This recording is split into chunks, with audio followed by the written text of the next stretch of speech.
अफगानिस्तान पर संपूर्ण कब्जा करने के बाद तालिबान अपने सबसे बड़े दुश्मन अमेरिका के सबसे बड़े जख्म को कुरेदने की फिराक में था। बताया जा रहा है कि तालिबान अमेरिका के 9/11 आतंकी हमले की बरसी के मौके पर शपथ ग्रहण समारोह आयोजित करने वाला था, लेकिन सहयोगियों के दबाव के बाद उसे रद्द कर दिया गया। अफगान सरकार के सांस्कृतिक आयोग के सदस्य इमानुल्लाह समांगनी ने ट्वीट करके जानकारी देते हुए कहा कि नई अफगान सरकार का शपथ ग्रहण समारोह कुछ दिन पहले ही रद्द कर दिया गया था। लोगों को और भ्रमित न करने के लिए हमने नई सरकार का गठन का फैसला लिया था और ये अब काम करना शुरू कर दिया है। बता दें कि तालिबान ने उद्घाटन समारोह में रूस, ईरान, चीन, कतर, पाकिस्तान को आमंत्रित किया था। हालांकि रूस ने कथित तौर पर कतर को सूचित कर दिया है कि अगर 9/11 की बरसी पर आयोजित होता तो वह उद्घाटन समारोह में भाग नहीं लेगा। रिपोर्टों में ये भी कहा गया कि अमेरिका और उसके नाटो सहयोगी कतर सरकार पर तालिबान को उद्घाटन समारोह पूरी तरीके से आयोजित करने के खिलाफ सलाह देने के लिए दबाव डाल रहे थे, क्योंकि इस दिन को चुनना एक अमानवीय कदम के रूप में सामने आएगा।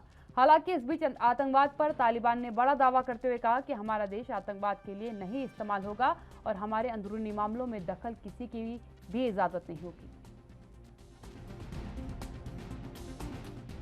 तो हमारा जो पॉलिसी से है, पॉलिसी मतलब हमारा पॉलिसी दो नुकात पर बना हुआ है।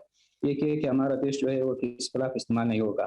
दूसरा ये है कि हम किसी और को भी इजाज़त नहीं देंगे कि हमारा देश और हमारा अंदरूनी मामलात में दाखिला कर ले।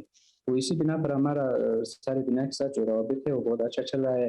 और ये जो है हमारा इंटरिम मिनिस्टर उसके खिलाफ जो बातें प्रोपेगेंडा हो रहा था वो भी अब सब माना है कि वो सही नहीं था। वो सिर्फ अपने मुल्क के आज़ादी के लिए लड़ रहा है कि खलीफा सिराजुद्दौला साहब हमारा बहुत बड़ा कमांडर है। उन्होंने अमेरिका के खिलाफ जहाद में बहुत अहम किरदार अदा किया और मतलब 2-3 दिन में इंशाल्लाह वो मसला हल हो जाएगा। अमेरिका के साथ अच्छा रहा है वो। एक नज़र ग्राफिक्स पे भी डाल लेते हैं, क्योंकि पूरे मामले को समझते हैं कि तालिबान किस तरीके से अपने कार्यक्रम को करने वाला था। आपको बता दें कि अमेरिका के जख्मों पर नमक नहीं छिड़केगा तालिबान, क्योंकि याद होगा आपको 9/11 घटना, उसके बाद अब क्योंकि वापस वही स्थिति है, 9/11 की बरसी पर होने वाला शपथ ग्रहण समारोह को कैंसिल किया गया है। नई सरकार को वैश्विक मान्यता मिलने की संभावना पर खतरा था अगर इस दिन इस कार्यक्रम को किया जाता। रूस ने शपथ ग्रहण में भाग लेने से इनकार कर दिया था।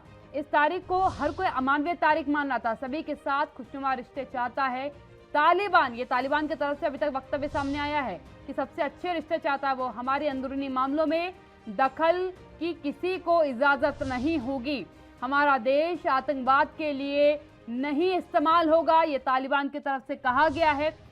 अमेरिका के जख्मों पर जो नमक की बात कही जा रही थी कि तालिबान छिड़क सकता है, उससे कहीं ना कहीं तालिबान ने बैकफुट लिया है।